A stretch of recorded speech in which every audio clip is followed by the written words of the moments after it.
अस्सलाम वालेकुम जी। तो नाज़रीन, दाऊद का वकील दाऊद को कहता है कि आपको हर हाल में आज पेशी पे जाना ही पड़ेगा। दाऊद निहायत गुस्से के साथ चलने की तैयारी कर लेता है। वो जैसे ही कोर्ट पहुंचता है, सामने असलम साहब खड़े होते हैं। वो असलम साहब के पास जाता है और जाके उसे धमकी लगाता है कि तुम जो कुछ भी ईंट ईंट का भी जोर लगा लोगे ना, तो ये केस मैं ही जीतूंगा। असलम साहब उसकी किसी भी बात का जवाब नहीं देते, वो बिल्कुल खामोश रहते हैं।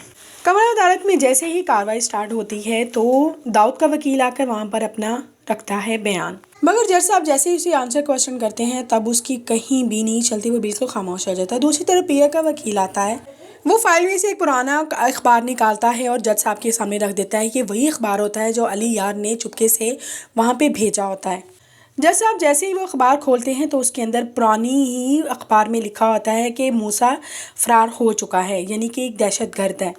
दाऊद को जैसे पता चलता है कि उसका ये इतना पुराना राज सबके सामने आ गया है तो दाऊद के होश उड़ जाते हैं। जज साहब अखबार पढ़ने के बाद पेशी को कुछ दिनों के लिए आगे तक मुलतवी कर देते हैं।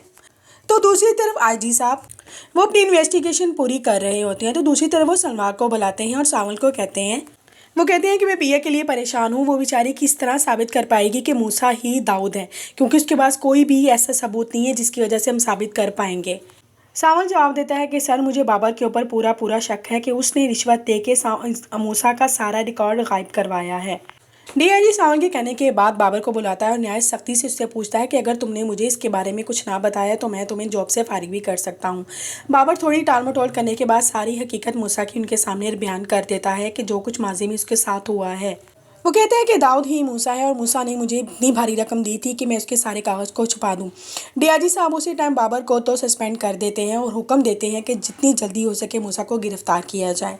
अगले दिन दाऊद को अदालत में पेश किया जाता है। बाबर के सारे सबूत और जितने भी पुराने सबूत होते हैं सारे जज के सामने रख दिए जाते हैं। जज सारे सबूतों को देखकर ऐलान करता है कि इसको 10 साल तक की मूसा को कैद की सज़ा सुनाई दी जाए।